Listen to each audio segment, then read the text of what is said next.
Será que eu estou escolhendo o que eu quero ou que alguém escolheu e planejou para mim? Ficou aí a dúvida. Ficou aí? Rapaz, você me colocou um elefante na minha cabeça agora.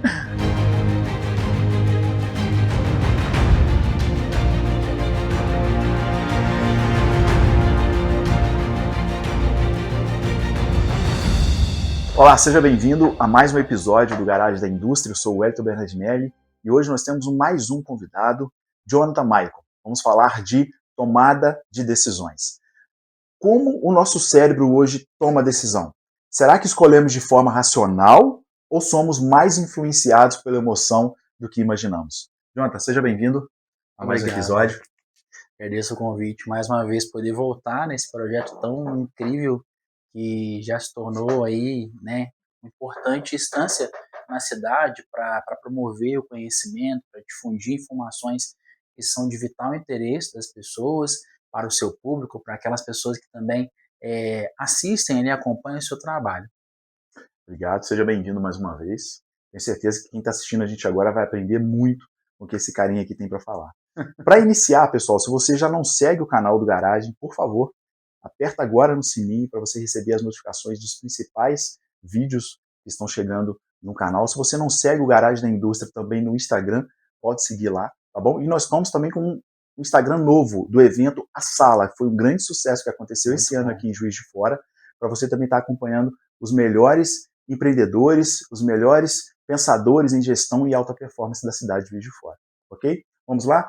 A pergunta inicial que nós temos, Jonathan, é o seguinte: como tem sido a qualidade das nossas escolhas e se elas são puramente racionais, emocionais ou são automáticas? É bem uma questão bem complexa, né? Muitas vezes a gente tende a pensar que as decisões elas sempre seguem por um escopo racional. E ao longo aqui da nossa conversa, a gente vai observar que, na verdade, não é bem assim. Que, na verdade, é um misto de coisas, né? Há uma interconexão entre o racional, o emocional e várias outras questões que vão afetar a qualidade dessa escolha de decisão, essa tomada de decisão. Então, é por isso que nós estamos aqui hoje. Quero agradecer mais uma vez o convite, né? Para quem não me conhece, né, eu sou estudante de psicologia, estou nos anos finais, é aquele momento que a gente fica mais apertado, né, corrido, mas sempre com muita vontade de aprender, com muita vontade de promover o conhecimento que a gente tem, a experiência que a gente adquiriu ao longo desse caminho, né, todo até aqui. E esse tema é um tema muito caro para mim, porque eu acho que a psicologia, e eu não estou aqui para falar da psicologia como um todo, seria uma grande pretensão minha, mas daquilo que o estudante de psicologia absorveu ao longo desse tempo, a escolha, né, a decisão, é um processo que nos acompanha diariamente, né, Bernardinelli? Sim. Todos nós tomamos decisão todos os dias, a todo momento. E o quanto nós estamos conscientes dela, o quanto nós a compreendemos, isso faz toda a diferença. Ótimo, ótimo. E é importante que você falou que está sempre em aprendizado, né? Quanto mais a gente estuda, quanto mais a gente procura, mais a gente entende que a gente tem que procurar mais. Sim. E esse episódio, quando a gente estava conversando, né, a gente estava discutindo o tema, e são inúmeros temas que eu sei que você tem capacidade para falar, que a gente pode estar levando para o nosso público. Cara, vamos falar de tomada de decisão, que é o que define a nossa vida. Quem não toma decisão não chega em lugar algum. E, Jonathan, a gente decide mais pela razão, pela emoção ou mais no piloto automático? É igual eu falei, é um misto de coisas. Se a gente achar que é só pela razão, a gente perde. Se a gente achar que é pela emoção, a gente perde de novo. Se a gente achar que é só pela situação, né, enfim, a gente perde de novo. Porque é um misto de coisas, né? Certo. A gente vai ver aqui que o que é uma tomada de decisão? O que é uma decisão? É a diminuição da incerteza, para que você, então, gere um comportamento, você gere ali uma mudança de ser. Se não ocorre a mudança, não houve tomada de decisão.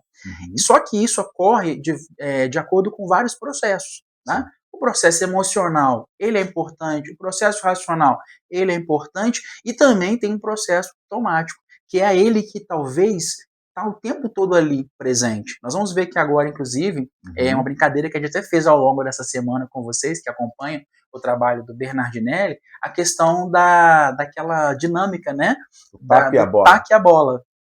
Sim, o Jonathan trouxe aqui essa reflexão, nós falamos também na live de lançamento dessa live de hoje, né? Enfim, o desafio você tem um taco e você tem uma bola. Ambos custam R$1,10. E a pergunta que fica é o seguinte: quanto custa a bola? Né? A resposta, ela custa 5 centavos. Jonathan, você pode explicar isso pra gente? Por que não é 10 centavos? Naturalmente, quando a gente faz essa pergunta, e assim, eu coloquei também no meu status, no meu WhatsApp, várias pessoas colocaram lá 10 centavos, que parece óbvio que é 10 centavos. Sim. E, na verdade, esse óbvio, né, ele aparece, não é por acaso. Existe, né, um estudioso muito importante, o Daniel Kahneman, que ele vai falar sobre os sistemas, né? Nosso cérebro, ele tem um funcionamento, né, um princípio de como ele, né, vai se comportar. E ele diz que tem 2 sistemas que gerem a decisão. Certo. Então, o primeiro sistema, ele vai ser mais automático, mais intuitivo, e é ele que responde os 10 centavos, que a gente vai na rápida ali, né, na hora que você bate o olho no problema, você não é 10 centavos.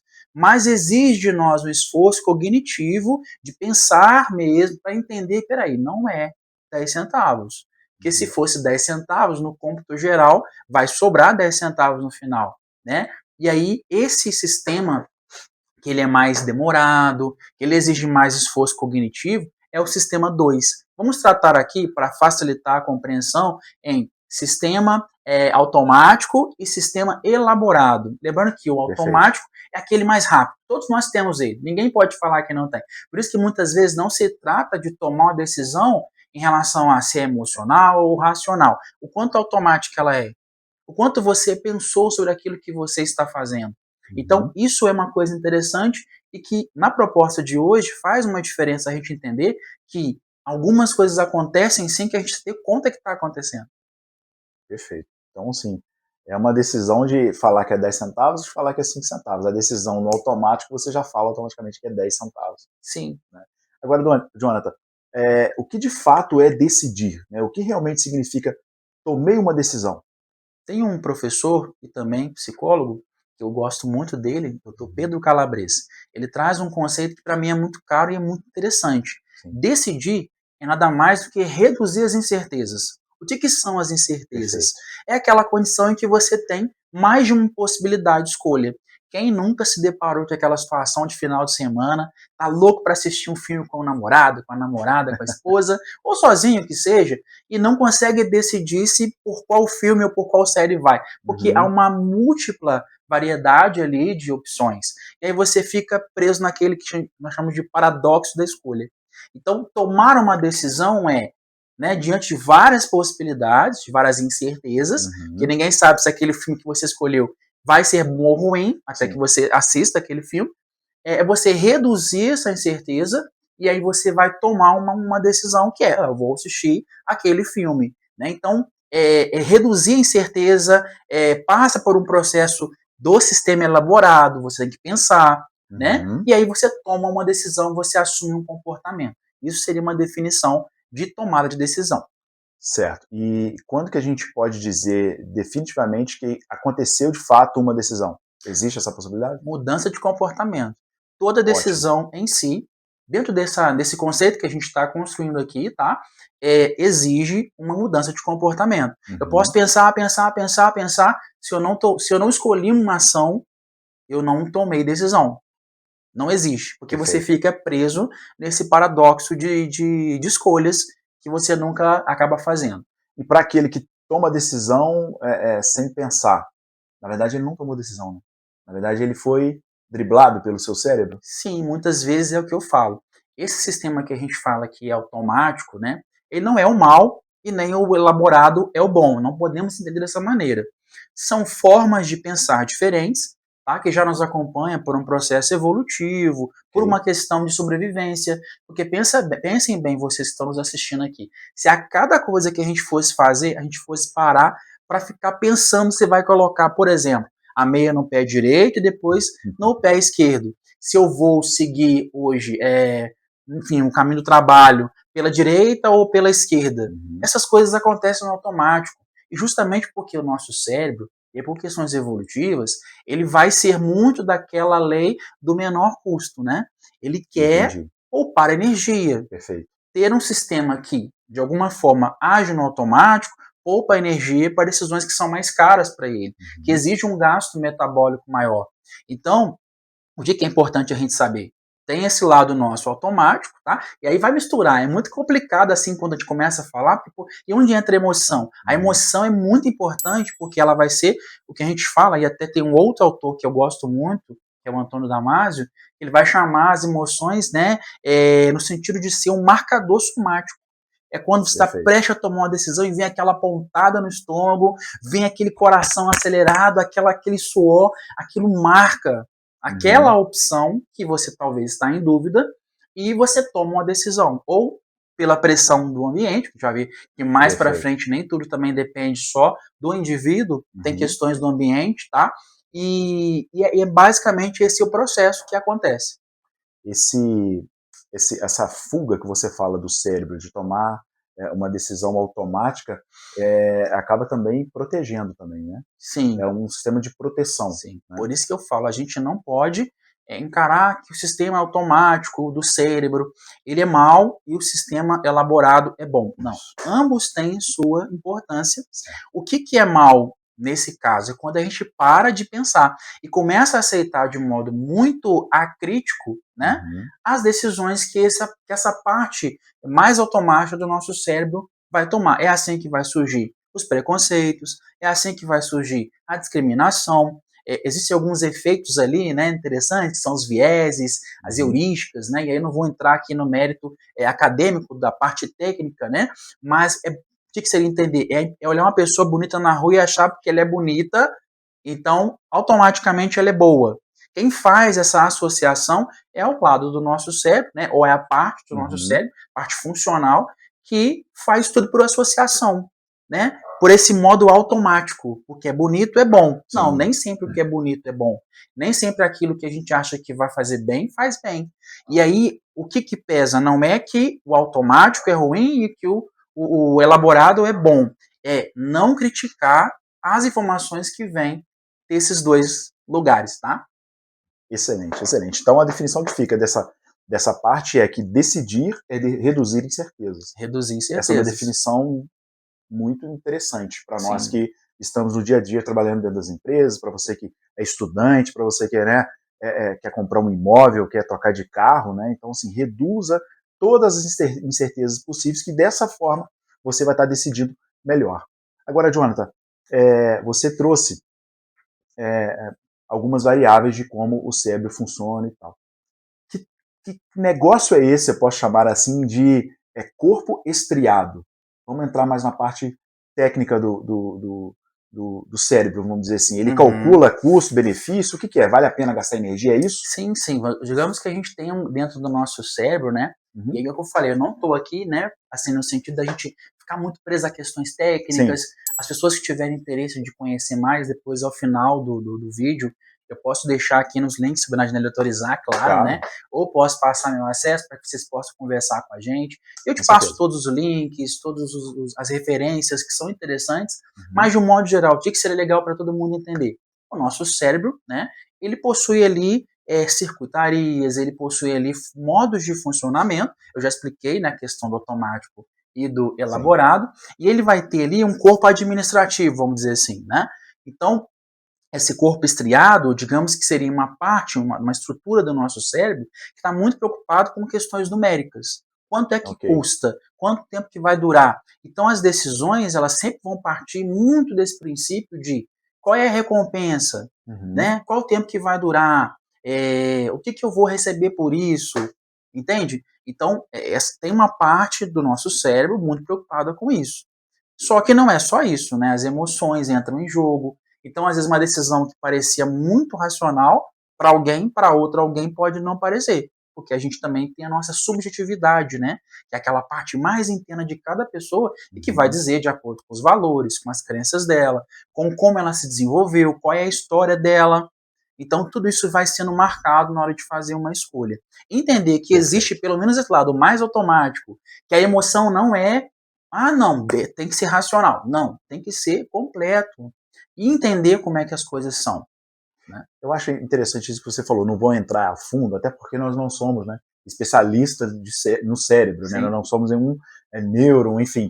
Mas é importante a gente entender que existe parte do cérebro que cuida de cada, vamos dizer assim, tomada de decisão, de cada, enfim, de cada, como é que eu posso dizer? Uma parte cuida da lógica, outra parte cuida da emoção, outra parte cuida do benefício, ou seja, é tudo separado. Então, é interessante estudar o cérebro por conta disso, né, João? Porque você vai entendendo como ele funciona e você consegue dominar ele melhor. Sim. É o meu ponto de vista. É verdade, assim, é espantoso que nós hoje, a nossa sociedade, saiba mais do funcionamento do nosso aparelho celular do que do nosso próprio cérebro.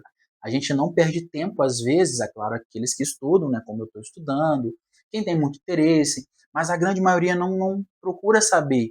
E acha, às vezes, eu sou assim mesmo. Não, talvez não é. É um padrão que se colocou, que se apresenta ao longo, né, de toda uma trajetória de vida, e aquilo se torna ali uma coisa que vai se repetindo na sua existência e prejudicando ou ajudando, depende muito do contexto de cada pessoa. Mas entender como é essa decisão, o que motiva uma decisão, que estruturas que estão se movimentando ali para que isso aconteça, né? Por exemplo, quando a gente fala de áreas, não existe assim um lugar cravado no cérebro onde acontece determinada atividade. Mas em alguns estudos, houve até uma pessoa, um paciente, que ele teve um acidente e um ferro atravessou o crânio dele, pegou a parte do cérebro dele e atingiu justamente aquela parte ali que é mais cara, né? Que é a parte das emoções. Entende? Então, assim, ele continua inteligente, ele continuava fazendo cálculos e tudo certinho, mas nas emoções ele não conseguia. Havia problemas de memória, de gravar. O que ele tinha acabado de aprender, ele já não lembrava mais. Então, assim, aí começou a estudar. Então quer dizer que essa parte, se for danificada, então da onde vem essa ideia de que tem estruturas, tem regiões que são responsáveis por tomada de decisões, outras mais numéricas, mais matemáticas, mais emocionais. Por exemplo, o nosso córtex, né, pré-frontal, é o que é mais ligado à parte das decisões em si, que é o nosso centro administrativo ali. Ele que vai estar preocupado com as funções mais executivas. Então, isso assim, são vários estudos que vão trazendo essa dimensão para a gente. Ótimo, ótimo. A dopamina, ela aumenta as nossas expectativas, correto? E ela cai após a concurso. O que acontece? Eu passei num concurso, ganhei um carro, e depois que isso acontece, você está louco para acontecer, e depois que acontece, você cai em desespero. Aquilo já não vira mais aquela emoção, né? O Clóvis de Barros fala muito, né? É o baú de desejos, né? Você deseja tanto aquela coisa e depois que consegue, você joga num baú e não deseja mais. O que acontece com isso? A dopamina hoje eu vejo muito assim, pessoal comentando na internet, né? E parece aquela velha história do lado mal e do lado bom. Dopamina como algo ruim, porque nessa dopamina... Gente, dopamina é um neurotransmissor do nosso cérebro, que nos ajuda em muitas coisas, tá? Ela vai estar presente no momento em que você começa a desejar algo, a querer algo, a ter um estímulo por aquele algo, a dopamina já começa a atuar ali. E é natural que quando você conquiste aquilo, você não tenha mais, porque você já foi saciado, né? Se você pensar ali, você tem um processo do estímulo, né? Você recebe um sinal do ambiente ou interno, né? De alguma coisa que você deseja. Depois você tem ali uma resposta, você tem ali todo um processo que vai se desenvolvendo, e aí quando você alcança aquilo, você para de valorizar. É claro, isso não é um padrão, né? Mas o que a gente observa é isso. A dopamina está presente como um fator de prazer, para trazer essa sensação de prazer, de saciedade para a gente, e ela está presente em todo o processo, desde quando você começa a imaginar aquilo que você quer. Interessante, interessante. Pessoal, se você está gostando, aperta logo aí no joinha, tá bom? Segue as redes sociais do Garagem da Indústria. Aqui no YouTube você também pode seguir, você também pode comentar, a gente quer responder você lá as suas dúvidas, tá bom? Nós vamos deixar no final, é claro, dessa live o contato do Jonathan, para você tirar qualquer dúvida com ele. Essa live, mais uma vez reforçando, é para que a gente esclareça como tomar decisões é importante, né, como saber tomar decisões. Acho que essa é a lógica, né? Essa é a ideia que nós estamos tentando trazer, né? Como melhorar as nossas decisões. Jonathan, existiu um caso muito conhecido do Eliot. Quem foi o Eliot? O Eliot foi um paciente, inclusive ele está presente no livro do professor Damasio, que ele vai falar do erro de Descartes, né? Descartes é um filósofo que vai pregar que existe uma diferença entre a mente e o corpo, como se mente e corpo pudessem ser separados. Digamos assim, a razão e as emoções. Né? E o Damasio vai estudar e vai falar que não, que na verdade não há como você separar a mente do corpo. Isso faz muito sentido hoje, porque nós entendemos que a mente e o corpo atuam juntos, estão intrinsecamente ligados. O que afeta o que acontece na mente afeta o corpo, e o que afeta o corpo afeta a nossa mente também. Então, assim, o caso do Elliot foi um caso parecido com o primeiro que eu comentei, do rapaz que sofreu um acidente, né? O Elliot, ele desenvolveu uma espécie de um tumor no cérebro. Ele estava no auge da vida dele, nossa, estava empreendendo, a família dele, né, incrível ali, e de repente ele tem esse tumor. E ao tratar esse tumor, houve uma complicação. E mais uma vez, como o outro caso, ele perde o lado emocional. Ele para de sentir emoções. E aí vem aquela ideia, poxa, então as decisões têm que ser sempre racionais. Se você fosse só razão, você não conseguiria tomar decisões, porque o Elliot se tornou extremamente confuso em relação às decisões. Tá? Porque, como ele não sentia mais nada, ele não sentia nenhum sentimento, ele passava horas para decidir se ele tomaria café primeiro numa caneca branca ou numa caneca vermelha.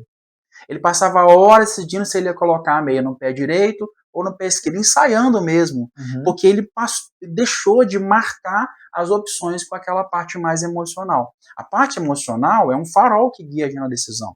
Eu vou te perguntar isso, o que essa parte emocional nos ensina, então, né? Sim. É um farol, você tá? É um farol, porque ela vai trazer questões ali do passado, experiências passadas. Diante de uma coisa nova, é natural que a gente busque aquilo que a gente tem mais o quê?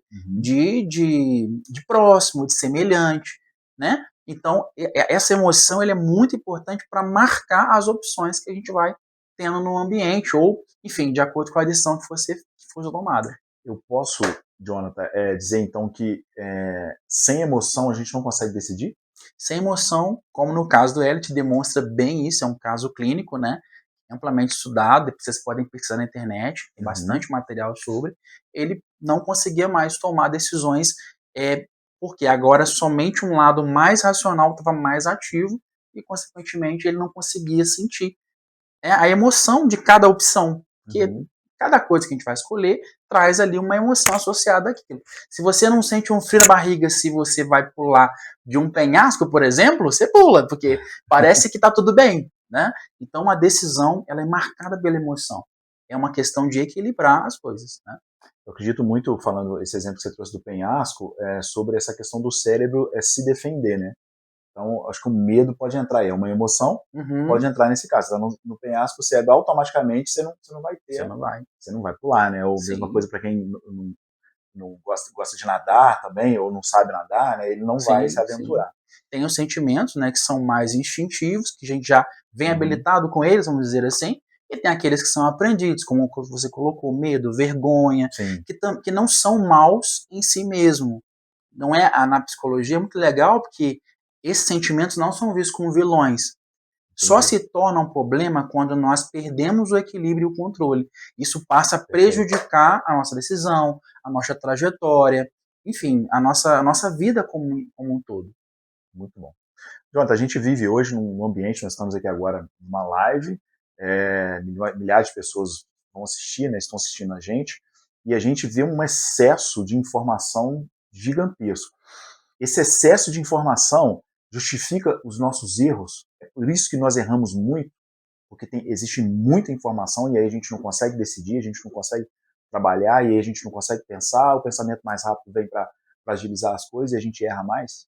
Eu acredito que o excesso de informação hoje ele tem uma grande parcela de responsabilidade. Mas também a cultura. A nossa cultura, infelizmente, aqui no Brasil, não é uma cultura que incentive as pessoas a estudar mais, a conhecer mais. Trabalhos como o seu, por exemplo, tem que ser muito prestigiado, e todos que fazem isso aqui na internet. Porque a internet está cheia de informação, cheia de pessoas falando sobre tudo. Mas o que de fato você está aprendendo com aquilo que você consome? O que de fato você está extraindo dessas pessoas, das falas dessa pessoa, né? Seja ela doutor, seja uma pessoa comum, porque eu me considero aqui como estudante, estou me colocando nesse lugar, mas amanhã eu posso ser um doutor, né? Você que já é um empreendedor, sucesso, a gente tem que saber quem é a pessoa, né? Sim, todos nós estamos, né? E assim, saber quem é essa pessoa que está falando, o que ela está trazendo, o que isso está contribuindo para melhorar a minha qualidade de vida. Uhum. Então eu vejo assim, tem a questão do fator da explosão de informação em psicologia hoje, que mais tem a gente falando de psicologia, falando de transtorno, sem ter devidamente a habilitação, sem ter feito o estudo correto, e isso é muito prejudicial também. Então fica a dica, pessoal, assim, para você que não segue o Garagem, acabou de ouvir aqui, né? O trabalho que a gente faz, João, você trouxe, vale a pena abrir um parêntese aqui, é um trabalho desde o início, há 4 anos atrás, foi um trabalho de fomentar a educação mesmo. Pegar dados embasados e levar para as pessoas o que realmente funciona, que é o core do Garagem, né? Levar para os empreendedores, para os empresários, para os gestores, né? Realmente o que funciona dentro das empresas, e também trazer conteúdos amplamente divulgados de forma errônea, como esse, por exemplo, que a gente está trazendo hoje, de uma forma mais embasada, né? Com autores, enfim. Então, para você que já não segue o canal, por favor, clica no seguir aí, vamos seguir, tá bom? Jonathan, a disponibilidade de conteúdo, você trouxe agora, né, o boom, né, de informação que tem, ela distorce as nossas percepções. Certo? Sim, em alguns momentos sim. Alguns momentos. Agora, por que a gente tem medo do novo, então? Eu acho que é natural, né? Quando você não conhece algo, e até um instinto de sobrevivência mesmo, né? Uhum. A gente tende a se afastar em primeiro momento. Mas é muito importante você conhecer o novo, se abrir para o novo. Isso influencia também na tomada de decisão. Por quê? Porque ali você vai estar perdendo uma oportunidade de desenvolver mais, Uhum. entende? Então, o novo, ele é uma coisa assim, que a gente precisa entender ele como oportunidade, mas parte de um processo de Ótimo. avaliação. Uhum. Essa avaliação que vai acontecer em vários níveis lá dentro do seu cérebro, né, em vários níveis dentro do seu lado mais emocional. Então, compreender esse novo não como uma ameaça, mas às vezes é uma ameaça. Uhum. Então, é muito importante ter esse senso crítico. Eu acho que o que falta hoje, Bernardinelli, e não seria um problema ter muita informação errada, ter muita gente falando besteira, se a gente tivesse mais senso crítico. Mas como é que se constrói senso crítico? Né? Estudando. Estudando. Não tem outro caminho. Não tem outro caminho. Lendo, né? Atrás se informando, do onde conteúdo. realmente você. Canais sérios, escola, faculdade. Se eu não quiser, né, ir para a escola, faculdade, hoje tem outras opções. Quero empreender, quero ser, né, quero ter minha empresa. Cara, tem vários locais ali, o próprio governo disponibiliza programas, Sim. a informação correta. Vá buscar onde realmente ela está. E não, às vezes, com pessoas que não têm essas credenciais e acaba, né? Eu tive recentemente com o professor Ricardo da Costa, e no bate-papo, exatamente como isso que a gente está fazendo agora, ele falou uma coisa que, assim, é um clichê, mas é um clichê verdadeiro, né, cara? Que, assim, a gente precisa falar várias vezes, né? A educação muda o mundo e aquece o espírito, né? Por mais que você não tenha nenhum ganho material com isso, palavras do professor Ricardo da Costa, né? Pelo menos você vai ser uma pessoa mais feliz, ser uma pessoa mais consciente. Sim. Jonathan, quem já escolheu demais consegue aproveitar? Se você escolhe muito, você aproveita? Como assim aproveitar? Vamos abrir um pouco mais o conceito. Eu escolho torcer para o Flamengo, o Vasco, o Palmeiras, para o Corinthians. Eu escolho torcer para quem está ganhando. Você em casa, você escolhe para torcer para quem está ganhando? Você aproveita? Você realmente gosta de futebol? Sabe o que é futebol? Ou é só uma decisão automática do cérebro de ter vantagem? Vai depender muito de muitos fatores para responder essa pergunta. Como eu falei, a gente sabe que, para além de toda essa questão que a gente falou até aqui, a gente tem um sistema mais automático, mais intuitivo, mais rápido, a gente tem um sistema mais elaborado, mais devagar, mais que exige um esforço cognitivo maior e que é o que deveria ser mais usado para fazer a crítica ao primeiro sistema, que tem um lado emocional, que, por exemplo, hoje 100% das decisões que a gente toma, 40% dessas decisões é automático. A gente nem sabe, isso no dia a dia. Né? Olha só, para além 40%? De 40%. Foram feitos estudos que dizem que em torno de 40% são decisões que você nem é consciente delas e você está tomando a decisão. Isso é importante porque o nosso cérebro, como eu falei, ele precisa economizar energia. Então ele vai operacionalizando, vai automatizando, mas algumas coisas não podem ser automatizadas. Porque se a gente erra um cálculo simples, como aquele do taque da bola, Sim. a gente vai errar decisões, às vezes, mais sérias. vai fazer julgamentos precipitados, vai fazer escolhas erradas, que vai impactar o resto da sua vida, ou de outras pessoas, entende? Então é muito importante que a gente entenda tudo isso. Mas para além disso, há também uma arquitetura de escolhas, né? Onde o ambiente que nós estamos vai influenciar, né? A gente tem os mercados mesmo, você comentou isso no vídeo de chamada, né? Como que os mercados ali, os mercados que entendem isso, é claro, e fazem toda aquela organização meticulosa para tendenciar ali a opção. Então, se você ir lá comprar um saquinho de arroz, você volta com a mão cheia de outras coisas que você nem pensou que iria buscar. Quem é que influenciou essa decisão? Isso não foi por acaso. Então, falar assim que quem escolhe muito aproveita mais. Eu perguntaria qual é o gatilho da escolha dessa pessoa, sabe? E depois perguntaria quem é essa pessoa, qual é a cultura dessa pessoa, para entender se aquilo faz sentido para ela ou se aquilo está fazendo sentido para alguém que implantou esse estímulo nela. Você trouxe um ponto muito importante, que é o ambiente. O quanto o ambiente influencia nós, né? Para tudo. Se você está num ambiente onde as pessoas estudam, você vai ser uma pessoa que estuda. Se você está num ambiente onde as pessoas gostam de determinado esporte, a chance de você seguir o viés daquele mesmo esporte é muito, assim, quase 100%. O poder do ambiente. Então, você que está assistindo a gente agora, é importantíssimo. Você gestor, você empresário, tenta entender o ambiente que você está promovendo dentro da sua empresa, para que os seus funcionários, seus colaboradores sigam esse ambiente, que aí a gente pode estar, de uma forma mais ampla, falar de cultura da empresa. Mas o quão importante, esse detalhe que o Jonathan trouxe, né? Você entra no supermercado para comprar um produto e volta com 10 produtos. Existem coisas ao seu redor que estão influenciando. Então, para você gestor, para você líder, para você estudante, é muito importante ter pessoas e estar em ambientes e que faça você evoluir. Ok? Muito Sim, bem pensado, muito bem lembrado esse tópico aí. Jonathan, só para fechar a questão do ambiente, né? A gente fala muito sobre isso porque ele atravessa a nossa existência. Então tem ambientes que vão reforçar comportamentos mais positivos, comportamentos autodestrutivos. Qual decisão tomar? Vai depender do quanto que você é suscetível, quanto que você percebe essa manipulação no ambiente, essa influência. Hoje em dia nós estamos vivendo na sociedade da comparação.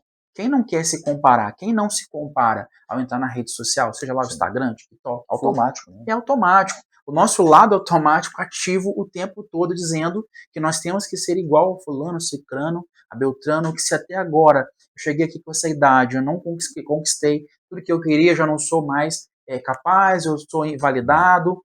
Então esse ambiente que ao mesmo tempo pode nos promover e nos gerar saúde, mas também pode nos invalidar e nos fazer adoecer. O ambiente em si é mau ou bom?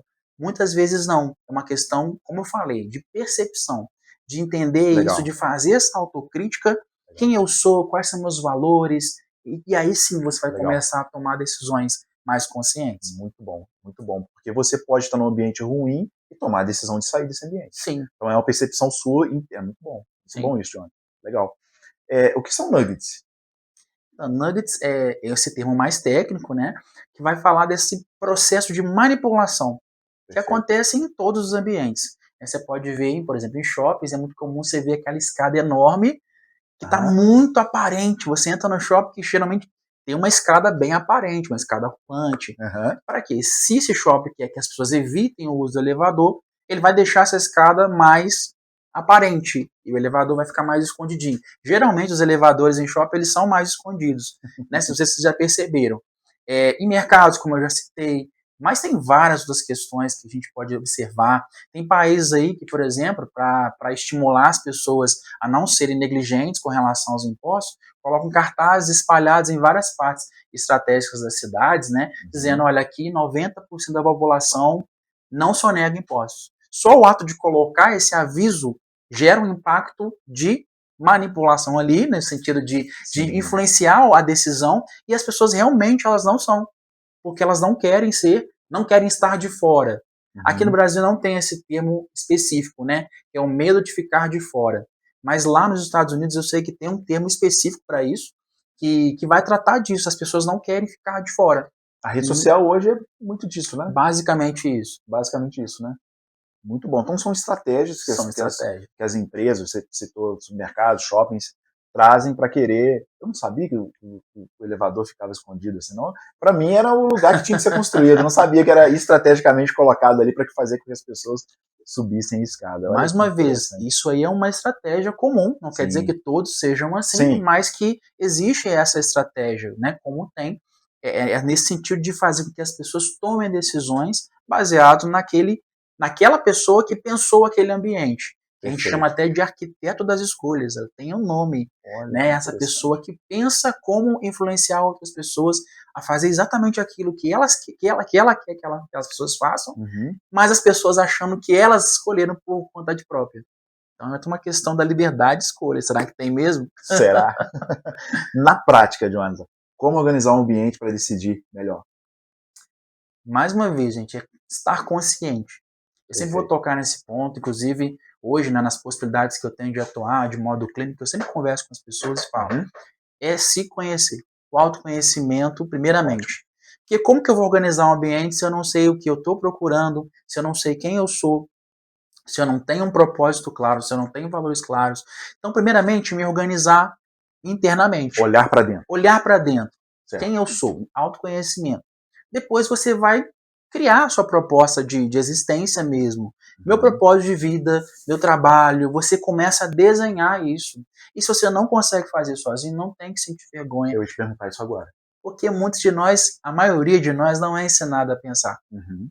A gente passa boa parte da vida sendo ensinado que tem que estudar para depois formar, de repente ter uma carteira de trabalho, trabalhar, ter ali quem Reproduzir. quiser reproduzir, ter uma família, se casar, né? Uhum. Esse processo, hoje está mudando um pouco essa configuração, mas ainda é o que se espera de muitos de nós. Sim. E isso inviabiliza decisões mais autônomas, mais autênticas, e é isso que a gente precisa começar a observar.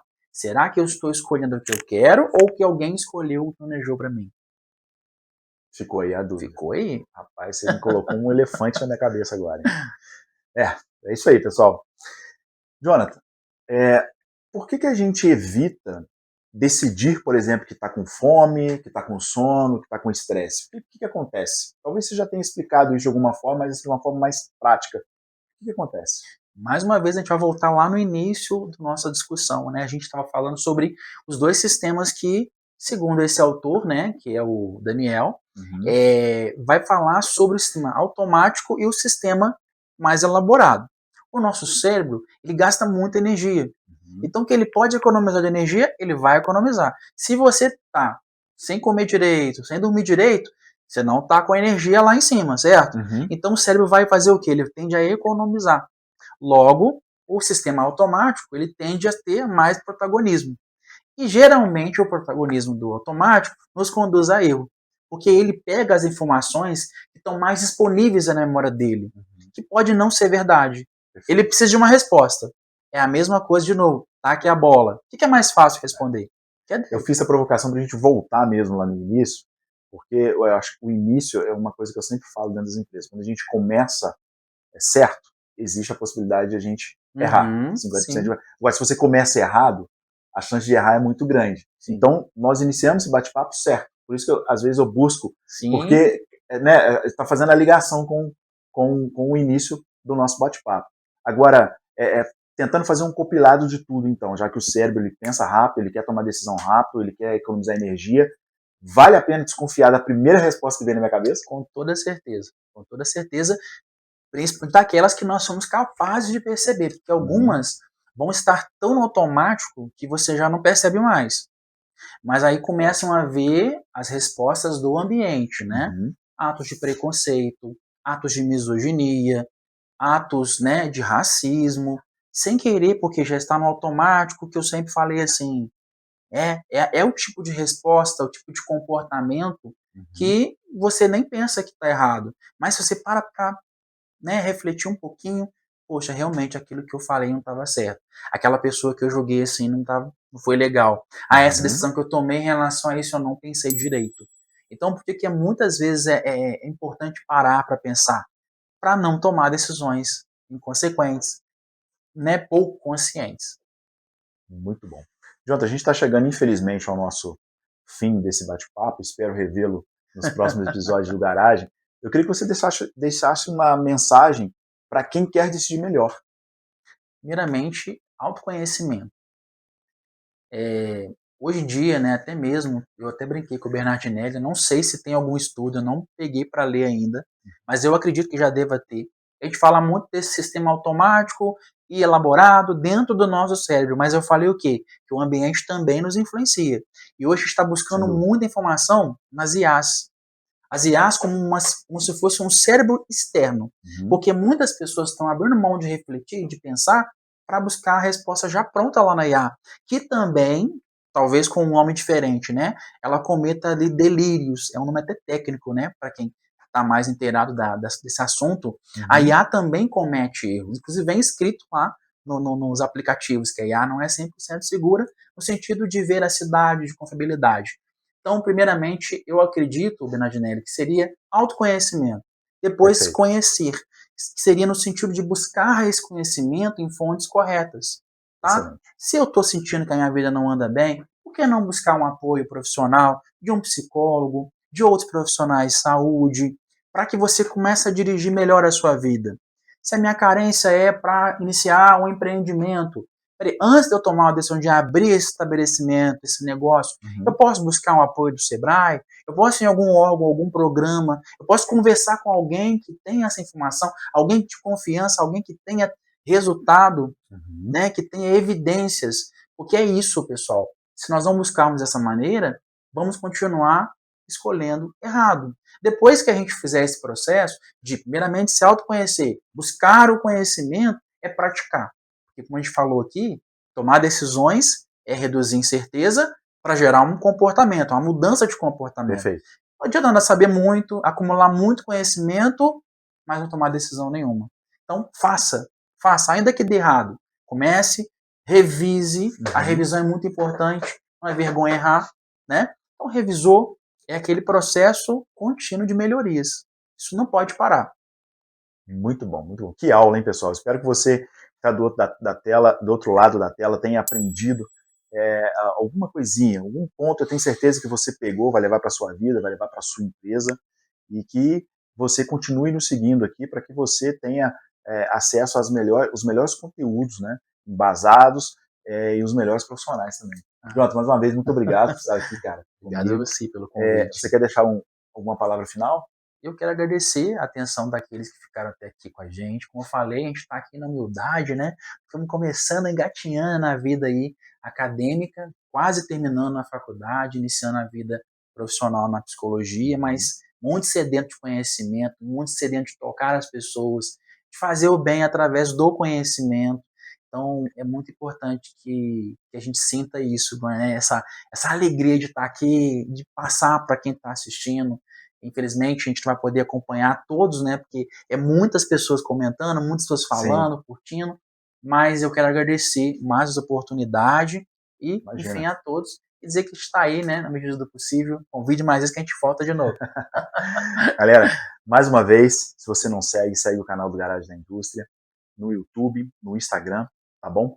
O Jonathan, eu vou deixar o contato dele aqui na bio, para quem quiser tirar dúvidas com ele, tá bom? Eu agradeço a sua atenção, obrigado por ter dedicado o seu tempo aqui no Garagem.